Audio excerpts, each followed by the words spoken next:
جب بھی دنیا میں ذوالحجہ کا مہینہ آتا ہے، سبحان اللہ، ایک عجب سی بہار آ جاتی ہے۔ پوری دنیا میں دو ایسے اسلامک ایونٹ ہوتے ہیں، ایسے اسلامی تہوار ہوتے ہیں، اور اس طرح اسلامی فریضے سر انجام دیے جاتے ہیں کہ پوری دنیا کے مسلمان گویا موٹیویٹڈ ہو جاتے ہیں، پوری دنیا کے مسلمان گویا اس میں انوالو ہو جاتے ہیں۔ ایک تو الحمدللہ ہر سال حج ہوتا ہے، اور لاکھوں مسلمان دنیا کے کم و بیش 150-200 ملکوں سے ٹریول کر کے حرمین طیبین پہنچتے ہیں، اور عنقریب وہ دن آنے والا ہے کہ جب منا کی بستی آباد ہوگی اور مکہ پاک سے قافلے جب منا کے لیے روانہ ہوں گے۔ یہ عجب روح پرور منظر ہوتا ہے، اور یقین جانیے میرے پیارے اسلامی بھائیوں، جو منا اور عرفات کے 5 دن ہیں، حج کرنے والوں کو وہ ساری زندگی یاد رہتے ہیں۔ اچھا، حج تو 25-30 لاکھ حاجی کرتے ہیں، مگر ایسا لگتا ہے کہ دنیا کے کروڑوں مسلمانوں کے دل ان کے ساتھ دھڑک رہے ہوتے ہیں کہ وہ منا پہنچ گئے، اب عرفات پہنچ گئے، اب مزدلفہ پہنچ گئے، اور دل میں یہ تسلی ہوتی ہے کہ ہمارے وہ بھائی ساری امت کے لیے دعائیں کر رہے ہوں گے، اور ان کی دعاؤں کا ہمیں بھی حصہ ملے گا۔ حج کرنے والوں کے ساتھ ساتھ ایک اور اہم فریضہ، ایک اور اسلامی ایکٹیویٹی جو ہوتی ہے پوری دنیا میں، وہ الحمدللہ قربانی کی جاتی ہے، اور قربانی کروڑوں کی تعداد میں مسلمان ساری دنیا میں کرتے ہیں۔ تو یہ ذوالحجہ کے جو 10 دن ہیں، یہ بڑے ایکٹیو دن گزرتے ہیں مسلمانوں کے، اور بالخصوص اگر میں کہوں تو پاکستان میں اس کا جو قربانی کا جو انداز اور جو رواج اور جس انداز سے ذوق و شوق سے قربانی کی جاتی ہے، اس کی بات ہی نرالی ہے۔ قربانی ہم کیوں کرتے ہیں، اس کے پیچھے کیا عجب داستان ہے۔ یقین جانیے ناظرین، جب بھی اس داستان کو، جب بھی اس واقعے کو پڑھتے ہیں، ایمان تازہ ہو جاتا ہے کہ ایک باپ کو یہ حکم دیا گیا تھا کہ اپنے بیٹے کو ذبح کیا جائے، آج ہمیں تو جانور ذبح کرنے کا حکم دیا گیا ہے۔ ذرا سوچئے وہ کیسی قربانی مانگی گئی تھی، اور جب اس کا پس منظر آپ کے علم میں ہوگا، بلکہ ہمیں خود بھی اسے پڑھنا چاہیے، اپنے بچوں کو بھی بتانا چاہیے کہ آج ہم اپنے گھر میں بکرا یا بڑا جانور تو قربان کر رہے ہوتے ہیں، انجوائے کر رہے ہوتے ہیں، کھانے پک رہے ہوتے ہیں، مگر اس کی لاجک ہم سب کو ضرور پتہ ہونی چاہیے۔ اور وہ ہستی حضرت ابراہیم علیہ السلام جو خلیل اللہ ہیں، اور حضرت اسماعیل ذبیح اللہ علی نبینا علیہ السلام، اس خاندان کی ایسی داستان ہے کہ جب بھی سنیں ایمان تازہ ہو جاتا ہے۔ میرے پیارے اسلامی بھائیوں، ہم قربانی کرتے وقت ہمیں جس دعا کی تعلیم دی گئی ہے کہ جب قربانی ہو تو قربانی کرتے وقت کیا دعا پڑھنی چاہیے، ون آف دا امیزنگ دعا، یقین کریں اس دعا کا جب ترجمہ آپ کو یاد ہوگا تو آپ جب قربانی کرتے وقت بھی یہ دعا پڑھیں، بلکہ میرا تو مشورہ ہے ویسے بھی اس دعا کو پڑھتے رہا کریں۔ اللہ مجھے اور آپ کو اس دعا کا مصداق بنا دے۔ ذرا اس دعا کا پہلے دعا سنیے گا، پھر اس کا معنی سنیے گا۔ انی وجہت وجہی للذی فطر السماوات والارض حنیفا وما انا من المشرکین ان صلاتي ونسكي ومحياي ومماتي لله رب العالمین لا شریک له وبذلك امرت وانا من المسلمین۔ اللہ اکبر۔ اب ذرا اس کا ترجمہ سنیے۔ میں نے اپنا منہ اس کی طرف کیا جس نے آسمان و زمین بنائے، ایک اسی کا ہو کر اور میں مشرکوں میں نہیں۔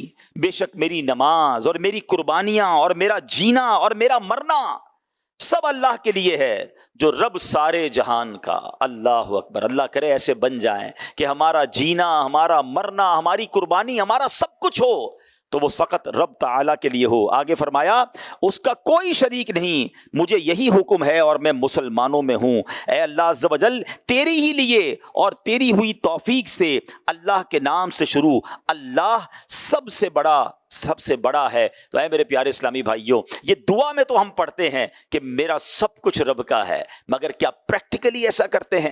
آئیے چلتے ہیں آج سے ہزاروں سال پہلے حضرت ابراہیم علیہ السلام کے دور میں۔ یقین جانیے ناظرین، نبی پاک علیہ السلام کی سیرت تو ہم سب نے ضرور پڑھنی چاہیے، مگر اس کے علاوہ بھی ہمیں انبیاء کرام کی سیرت پڑھنی چاہیے۔ اور یہاں میں مشورہ دوں گا کہ ان دنوں میں خاص طور پر حضرت ابراہیم علیہ السلام کی سیرت کو آپ پڑھیں۔ سبحان اللہ، ہمیں مکتبۃ المدینہ نے ایک بڑی پیاری کتاب بھی عطا فرما دی ہے انبیاء کی سیرت پر۔ ہمارے لیے سیرت الانبیاء جو کتاب ہے، مفتی قاسم صاحب نے جو کتاب لکھی ہے، امیزنگ بک ہے، اور اس میں انبیاء کی سیرت بڑے شاندار انداز میں بیان ہوئی ہے۔ اور حضرت ابراہیم علیہ السلام کی تو کیا بات ہے، آپ ہی وہ ہستی ہیں جن کی یادگار حج کے ارکان بھی ہیں اور قربانی بھی آپ ہی کی یاد میں کی جاتی ہے۔ گویا کہا جا سکتا ہے کہ اسلامک بہت سارے فرائض اور ایکٹیویٹیز میں آپ کا سبحان اللہ آپ کی یاد بنائی جاتی ہے۔ حضرت ابراہیم علیہ السلام کے بارے میں آپ کے فضائل کس قدر شاندار ہیں۔ حضرت ابراہیم علیہ السلام کے بارے میں آتا ہے کہ آپ نبی پاک علیہ السلام کے بعد سب سے زیادہ افضل اگر کوئی ہستی کائنات میں ہے تو حضرت ابراہیم علیہ السلام ہے۔ حضرت ابراہیم علیہ السلام اپنے بعد میں آنے والے سارے انبیاء کرام علیہ السلام کے والد ہیں۔ اللہ اکبر۔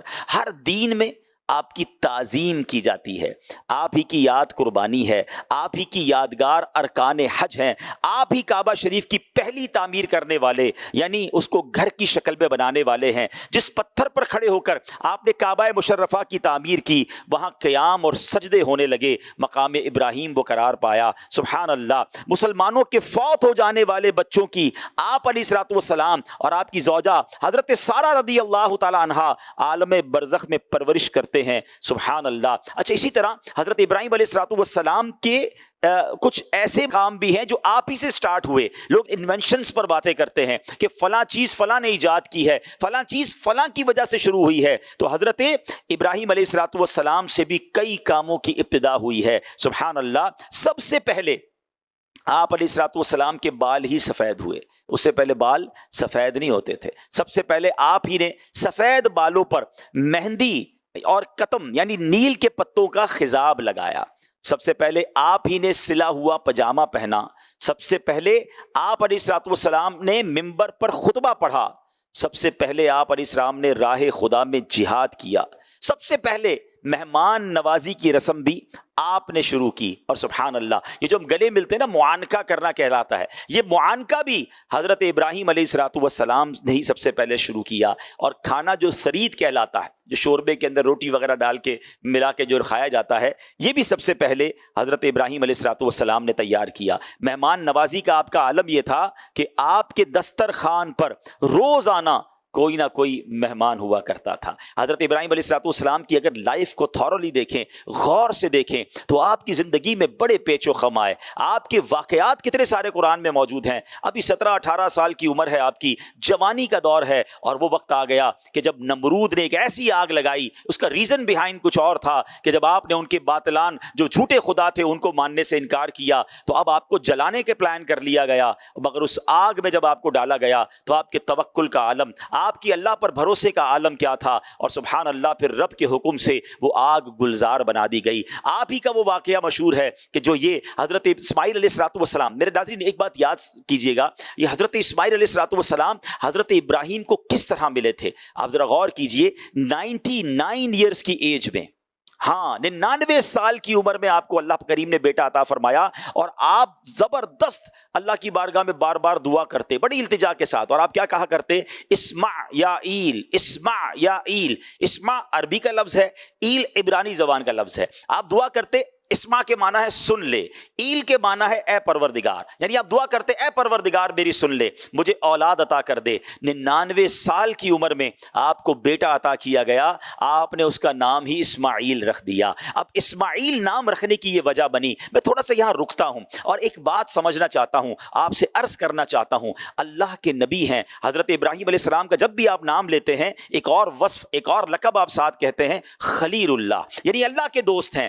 اللہ کا دوست بھی ہے۔ 99 سال کی عمر تک دعا ہو رہی ہے، اور اللہ کریم نے 99 سال کی عمر کے بعد ان کو بیٹا عطا فرمایا۔ ذرا غور کیجئے، مگر زبان پر شکوہ نہیں ہے، کمپلین نہیں ہے کہ اے اللہ اتنے سال ہو گئے تجھ سے مانگ رہا ہوں، میں تو تیرا نبی بھی ہوں، تیرا خلیل بھی ہوں۔ صبر ہے، اللہ کی رضا پر راضی ہیں۔ آج ہمارا کوئی کام اٹک جائے، کوئی کام پھنس جائے، اور ہم دعا کریں اور وہ کام نہ ہو، ہم کسی بزرگ سے دعا کرائیں وہ کام نہ ہو، یا جناب حرمین جا کر بھی دعا کر لیں، بندے کہتے ہیں یار اتنی جگہوں پر دعا کروائی، اتنے لوگوں سے دعا کروائی، میرا کام ہی نہیں ہو رہا ہے۔ اللہ اکبر۔ اے میرے پیارے اسلامی بھائیوں، سیرت ابراہیمی میں ہمیں یہ بات بھی سیکھنے کو ملتی ہے کہ توکل کرنا ہے، بھروسہ کرنا ہے تو اپنے رب پر کیسے کرنا ہے۔ اگر میرا رب نہیں دے رہا تو ہمیں اس بات پر یقین رکھنا ہے کہ یہی میرے لیے بہتر ہوگا۔ ہماری والدین، ہمارے بزرگ، ہمارا یہ عقیدہ ایمان ہوتا ہے، ہم ان کے بارے میں سوچ بیٹھتے ہیں کہ اگر میرے والدین نے میرے لیے کوئی فیصلہ کرنا ہے تو بہترین کرنا رہا ہے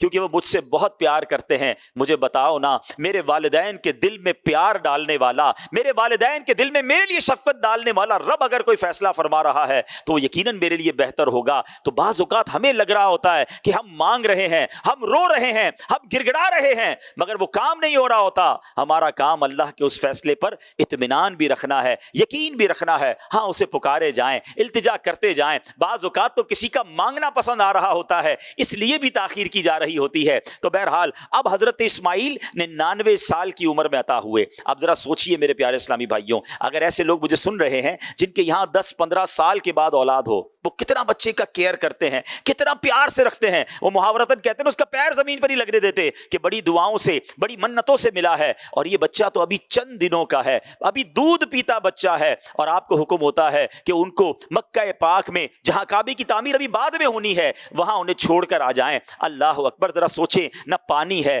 نہ آبادی ہے, آپ کی زوجہ بی بی ہاجرہ ہیں اور حضرت اسماعیل ہیں. یہ کیسی قربانی ہے, یہ اللہ کی رضا پر کیسا راضی رہنا ہے کہ وہ بچہ جسے دعاؤں سے پایا ہے اس لکو دک صحرا میں آپ چھوڑ کر آ گئے. اور سبحان اللہ, اب آپ کے قدموں سے وہ زمزم جاری ہونا, وہ بی بی ہاجرہ کا صفا اور مروہ کے درمیان اس پیاسے بچے کے لیے پانی کو ڈھونڈنا, اللہ کو یہ ادائیں کیسی پسند آئی کہ رہتی دنیا کے لیے صفا مروہ کی سعی جو ہے وہ حاجیوں کے لیے لازمی قرار دے دی گئی. عمرہ کمپلیٹ نہیں ہوتا جب تک صفا مروہ کی سعی نہ کی جائے. تو میرے پیارے اسلامی بھائیوں, یہ عجب خاندان ہے, یہ کیسی داستان ہے کہ اپنے بچے کو وہاں چھوڑ کر آ گئے, اور پھر کچھ عرصے کے بعد جب وہاں جاتے ہیں تو اب سنیے کیا ہوتا ہے. حضرت اسماعیل علیہ السلام کی عمر ایک روایت کے مطابق 7 سال تھی, یا ایک روایت کے مطابق آپ کی عمر 13 سال یا کچھ اس سے زیادہ تھی.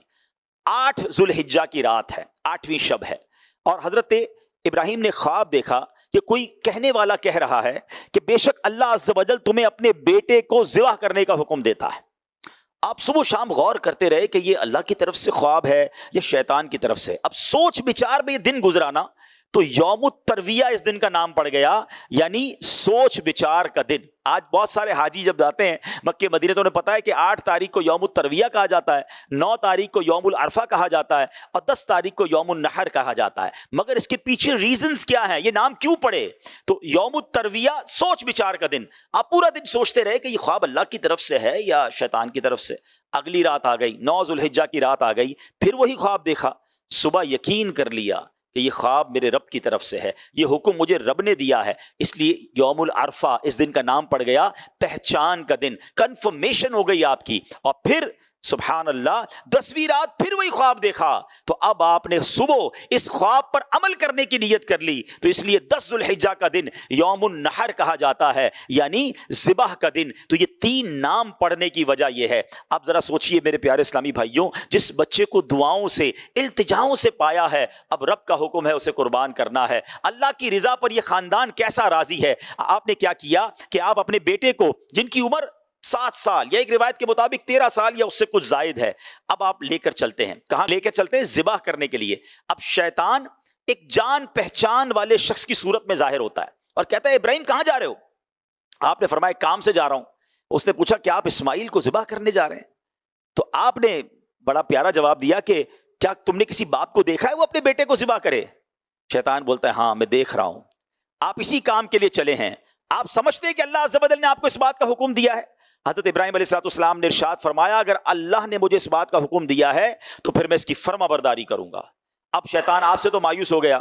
اب حضرت اسماعیل علیہ السلام کی والدہ بی بی ہاجرہ کے پاس پہنچا. ماں تو زیادہ اٹیچ ہوتی ہے نا بچے سے, ماں کے پاس گئے. کب آپ کو پتا ہے آپ کے بیٹے کو حضرت ابراہیم لے کر کہاں گئے؟ کہا کسی کام سے لے کر گئے. کہا نہیں, وہ انہیں ذبح کرنے لے کر گئے. بی بی ہاجرہ نے کہا کہ کبھی تم نے کسی باپ کو دیکھا ہے وہ بیٹے کو ذبح کرے؟ تو شیطان کہتا ہے کہ ہاں ان کو اللہ نے حکم دیا ہے اس لیے وہ ان کو ذبح کرنے جا رہے ہیں. آئے ہائے, جب ماں نے یہ سنا نا کہ رب کا حکم ہے, آپ کہتی ہیں اگر ایسا ہے تو اللہ کی فرما برداری کر کے انہوں نے بڑا اچھا کام کیا ہے, پھر بیٹا قربان ہے. اچھا, اب دونوں جگہ سے مایوس ہو گیا شیطان. تو اب 7 سال کی حضرت اسماعیل یا ایک روایت کے مطابق 13 سال, کوئی بڑی عمر نہیں ہے, وہ ان کے پاس آتا ہے اور کہتا ہے کہ آپ پتہ ہے کہاں جا رہے ہیں, کیوں جا رہے ہیں؟ آپ کے والد آپ کو ذبح کرنے لے جا رہے ہیں. تو کیا خوبصورت وہ بیٹا جواب دیتا ہے کہ اللہ عز و جل کے حکم پر اگر مجھے ذبح کر رہے ہیں تو یہ بہت اچھا کر رہے ہیں. سبحان اللہ سبحان اللہ. ذرا سوچئے میرے پیارے اسلامی بھائیوں, وہ لوگ جن سے تھوڑا وقت قربان نہیں ہوتا, وہ لوگ جن سے تھوڑا مال قربان نہیں ہوتا, اپنی خواہشات کی قربانی نہیں دے پاتے, یہ پورا خاندان تیار ہے اللہ کی راہ میں اس نونہال کو, اس چہیتے بیٹے کو ذبح کرنے کے لیے. اب جب شیطان بالکل ناکام ہو گیا نا, تو اب جمرے کے پاس آیا تو حضرت ابراہیم علیہ السلام کو فرشتے نے کہا کہ اسے کنکریاں ماریں. آپ نے اسے 7 کنکریاں ماری, شیطان ہٹ گیا. دوسرے جمرے کے پاس آیا, فرشتے نے عرض کی کہ حضور دوبارہ ماریں, آپ نے دوبارہ اسے 7 کنکریاں ماری. تیسرے جمرے کے پاس وہ پہنچا, حضرت ابراہیم نے فرشتے کے کہنے پر پھر کنکریاں ماری. اب ان تینوں مقامات پر جو حاجی جا کے کنکریاں مارتے ہیں, جو واجب ہے حاجیوں کے لیے, مگر سوچئے آج ہمیں تو کہا گیا کہ جمرے کو جا کے کنکری مارنی ہے, مگر وہاں تو شیطان آیا تھا, بہکانے آیا تھا, اللہ کی راہ میں اتنی بڑی قربانی دینے سے روکنے آیا تھا.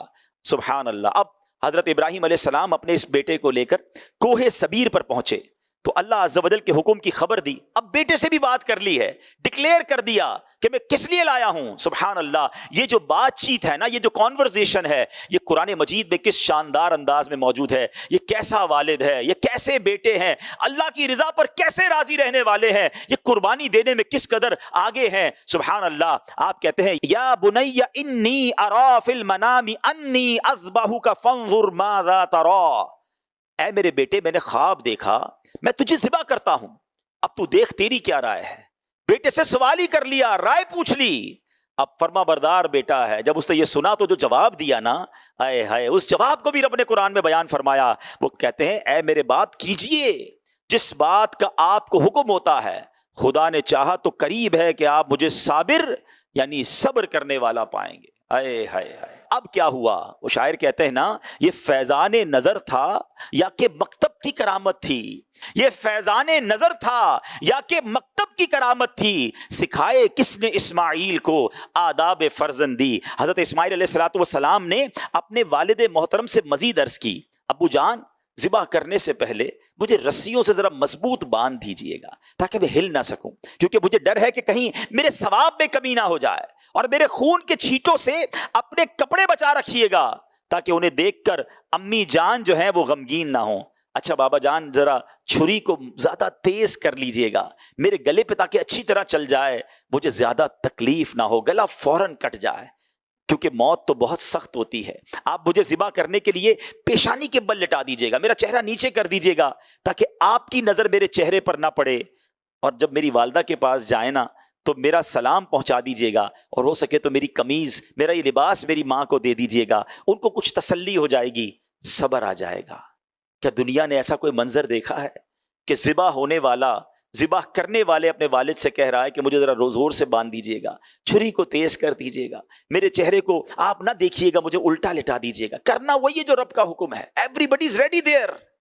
سوچئے نا میرے پیارے اسلامی بھائیو, یہ کیسے افراد تھے, یہ اللہ کے کیسے برگزیدہ بندے اور کیسے شخصیات ہیں. کیوں نہ ان سے ہم محبت کریں اور ان کی اس پوری سیرت سے سیکھیں. آج دنیا بھر میں قربانی تو ہو رہی ہے, لیکن شاید یہ فلسفہ, یہ داستان, یہ قربانی کیسی داستان رقم کی گئی اور اللہ کی کیسی رضا حاصل کی گئی, ہمیں یاد ہو تو پھر ہم اس پر کچھ عمل کرنے کی کوشش کریں نا.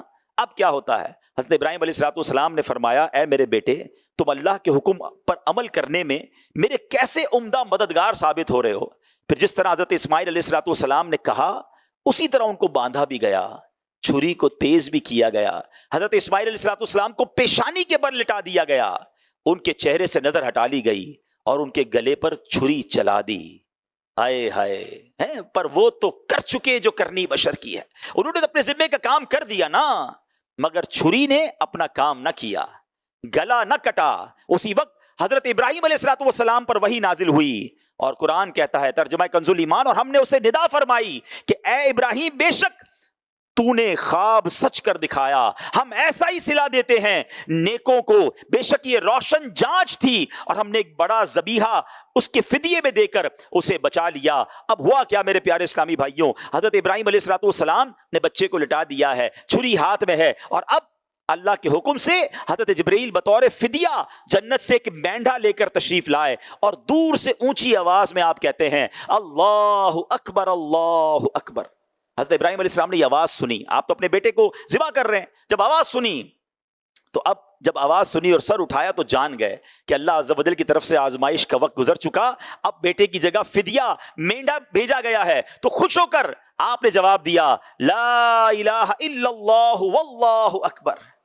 اب جو وہ بیٹا جو ذبح ہونے کے لیے نیچے لیٹا، انہوں نے سنا نا، تو انہوں نے جب کیا کہا اللہ اکبر وللہ الحمد، سبحان اللہ۔ اس کے بعد ان تینوں پاک حضرات کے ان مبارک الفاظ کی ادائیگی کی یہ سنت قیامت تک کے لیے جاری و ساری ہو گئی۔ اب ذرا غور کیجئے میرے پیارے اسلامی بھائیوں، جو ہم عید کے دنوں میں تکبیر پڑھتے ہیں، پڑھتے تو ہیں لیکن اگر سمجھ آ جائے کہ اس کے شروع کے الفاظ حضرت جبرائیل کے ادا کیے ہوئے ہیں، اس کے درمیانی الفاظ حضرت ابراہیم کے ادا کیے ہوئے ہیں، اور اس کے آخری الفاظ جو ہیں وہ حضرت اسماعیل کے ادا کیے ہوئے ہیں، سبحان اللہ، یہ کیسے مبارک الفاظ ہیں، اور یہ کس وقت ادا کیے گئے؟ جب اللہ کی بارگاہ میں یہ قربانی پیش کی جا رہی تھی۔ اللہ کرے کہ جب ہم یہ تکبیرات پڑھیں تو ہمارا دل بھی جھوم اٹھے، ہم بھی اللہ کریم کی بارگاہ میں اس قربانی کو یاد کر کے اپنے رب کی بارگاہ میں عرض کریں کہ اللہ ہمیں بھی تیری راہ میں قربانی کرنے کا جذبہ عطا فرما۔ آئیے ذرا اس تصور میں ان تکبیرات کو پڑھیے تو صحیح، یاد رکھیے گا پہلے چند الفاظ جو ہیں جبریل امین نے ادا کیے ہیں،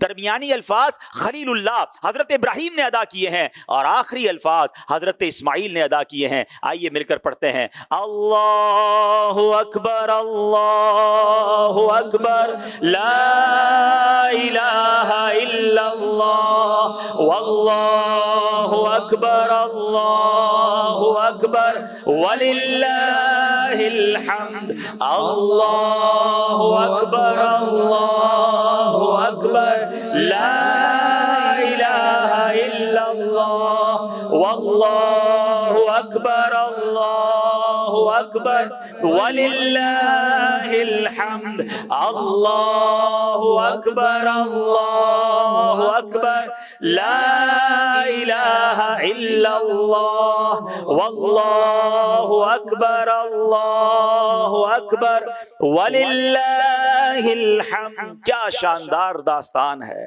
کیا شاندار شخصیات ہیں۔ اللہ کرے کہ اس بار جب ہم قربانی کریں تو کاش ہماری آنکھوں میں آنسو بھی ہوں کہ اللہ تو نے ہم پر کتنی آسانی کی۔ کبھی امیجن تو کریں اگر ہمیں یہ کہا جاتا کہ زندگی میں ایک بار سب اپنا اپنا ایک بچہ قربان کریں، آپ سوچیں کبھی ہم یہ کر سکے؟ ہم تو کتنے ناتوان ہیں، ہم پر کتنی آسانی کر دی گئی۔ انہوں نے تو قربان کر دیا تھا نا، حضرت اسماعیل کو ذبیح اللہ کا لقب مل گیا، ذبح نہ ہوئے مگر ذبیح اللہ کا لقب ملا کیونکہ انہوں نے اپنا کام کر دیا تھا۔ اللہ نے وہ امتحان لیا اور اس کے بدلے پھر جنتی مینڈا عطا فرمایا۔ لیکن ہم پر تو یہ مشکل نہیں ہے، مگر افسوس یہ بھی دیکھنے کو ملتا ہے کہ آج کل لوگ استطاعت کے باوجود قربانی نہیں کرتے، استطاعت کے باوجود مال ہوتا ہے پھر بھی کنجوسی کرتے ہیں۔ کئی گھروں میں دیکھا کہ 10 افراد رہنے والے 1-2 بکرے لے آئے، بس سب کی قربانی ہو گئی۔ کیوں؟ آج مال خرچ کرنے میں مشکل ہو رہی ہے۔ اچھا کرتے ہیں تو بوجھ سمجھ کر، خوش دلی سے نہیں میرے پیارے اسلامی بھائیوں، ہمیں تو یہ قربانی بہت خوش دلی کے ساتھ انجوائے کر کے اللہ کا شکر ادا کر کے کرنی چاہیے کہ اللہ تو نے اس قابل بنایا۔ اور اللہ کریم پھر سنو اس قربانی کا جو اجر ہے، حدیث پاک سنے تو صحیح، اللہ کے حبیب علیہ الصلوۃ والسلام فرماتے ہیں قربانی کرنے والے کو قربانی کے جانور کے ہر بال کے بدلے میں ایک ایک نیکی ملتی ہے۔ ہم اپنے سر کے بال نہیں گن سکتے، ٹھیک ہے، جانور میں کتنے بال ہوں گے؟ تو جتنے جانور کے بال ہیں گویا ملینز اینڈ ملینز، لاکھوں کروڑوں نیکیاں ملتی ہیں قربانی کرنے والے کو، پھر کس بات کا غم ہے؟ اور سنیے اللہ کے حبیب علیہ الصلوۃ والسلام فرماتے ہیں جس نے خوش دلی سے طالب ثواب ہو کر قربانی کی تو وہ آتش جہنم سے حجاب یعنی روک ہو جائے گی۔ اب اس میں کیا شرط ہے؟ اس میں خوبصورت بات کیا؟ خوش دلی، یعنی دل خوش ہو، بوجھ نہ فیل کرے یار سال پورا ہو گیا پھر خرچہ آ گیا پھر قربانی کرنی پڑے گی۔ نہیں، اللہ پاک تیری مہربانی، تو نے زندہ رکھا، پھر یہ دن دکھائے اور مجھے اس قابل بھی کیا ہے کہ میں تیری راہ میں قربان کروں، اور پھر بندہ یہ توجہ کرے کہ مالک میں کیا، میری اوقات کیا، میرے پاس تو اخلاص بھی نہیں ہے، تو نہیں دیا تھا، تیری راہ میں قربان کر رہا ہوں، مہربانی تیری ہوگی جو تو قبول فرما لے۔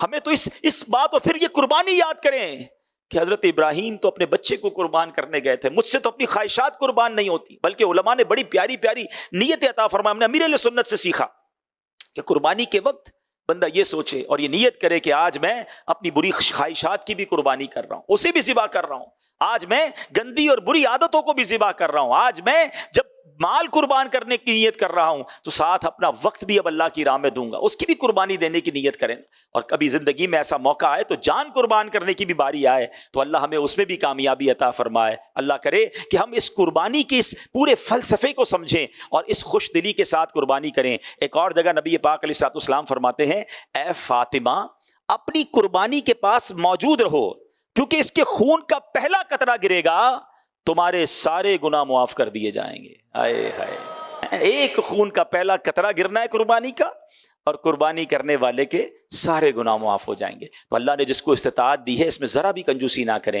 بالکل خوش دلی کے ساتھ بہترین جانور۔ اچھا پھر عجیب عجیب باتیں پھیلائی جاتی ہیں، عجیب عجیب وسوسے، ارے جناب اتنا بہترین جانور کرنے کی کیا ضرورت ہے، تو کچھ غریبوں کی مدد کر دی جائے، قربانی کی جگہ کچھ اور کر دیا جائے، یہ بھی باتیں آنا شروع ہو جاتی ہیں۔ اچھا یہ ہر بقرہ عید میں ہوتا ہے، سوشل میڈیا پر باتیں آ رہی ہوتی ہیں کہ یار ہم نے تو ایک کام یہ کرنا ہے کہ اس بار قربانی نہیں کریں گے، کسی غریب کا بھلا کر دیں گے۔ پتہ نہیں کون سے لوگ ہیں جن کو ہر بار جب بھی مسلمان اللہ کے قریب ہونے کی کوشش کرتے ہیں، اللہ کی بارگاہ میں اس کا حکم بجا لانے کی طرف بڑھتے ہیں، تو ان کو کچھ نہ کچھ یاد آنا شروع ہو جاتا ہے۔ یہ ہر بار ہوتا ہے، چاہے وہ حج ہو، اتنے حج کرنے کی کیا ضرورت ہے، قربانی کرنے کی کیا ضرورت ہے، معاذ اللہ۔ اچھا جناب اچھی اچھی مسجدیں بناؤ، اس پہ بھی ان کو پرابلم ہو جاتا ہے۔ یعنی جب بھی انسان دین متین پر خرچ کرنے کی، مسلمان اللہ کی راہ میں خرچ کرنے کی بات کرتے ہیں تو کچھ لوگوں کو ٹینشن شروع ہو جاتی ہے۔ آج تک کبھی نہیں سنا کہ جناب اتنے مہنگے موبائل فون لینے کی کیا ضرورت ہے، کسی غریب کی مدد کر دیں، لاکھوں کروڑوں روپے شادی پر خرچ کرنے کی کیا ضرورت ہے، کسی غریب کی مدد کر دیں، یہ آتش بازی نیو ایئر پہ کرنے کی کیا ضرورت ہے، وہاں کوئی یاد نہیں آئے گا۔ آپ دیکھیں جب بھی مسلمان اللہ کی راہ میں خرچ کرنے کی بات کریں گے، کسی اسلامی تہوار یا اللہ کریم کی بارگاہ میں اور اللہ والوں کی یاد میں خرچ کرنے کی بات کریں گے، تو ایکچولی پیٹ میں درد کچھ اور ہوتا ہے۔ وہاں پر دین سے دور کرنا ہے، اللہ والوں سے دور کرنا ہے، اللہ والوں کی یادوں سے دور کرنا ہے۔ تو ہمیں ان وسوسوں میں نہیں آنا، بلکہ روایتوں میں یہاں تک آتا ہے کہ قربانی کے دنوں میں خون بہانے سے افضل عمل کوئی اور نہیں ہے۔ اللہ کی بارگاہ میں اگر جانور ذبح کرنا افضل ترین کام ہے تو انشاءاللہ ہم نے لبیک کہہ کر خوش دلی کے ساتھ جانور قربان کرنا ہے۔ اور جیسے میں عرض کر رہا تھا کہ استطاعت ہوتے ہوئے بھی، افورڈ کرنے والے ہوتے ہوئے بھی جو قربانی نہیں کرتے، انہیں بالکل ایسا نہیں کرنا چاہیے۔ نبی پاک نے ایک اور حدیث پاک میں فرمایا، جس شخص میں قربانی کرنے کی وسعت ہو پھر بھی وہ قربانی نہ کرے تو وہ ہماری عیدگاہ کے قریب نہ آئے۔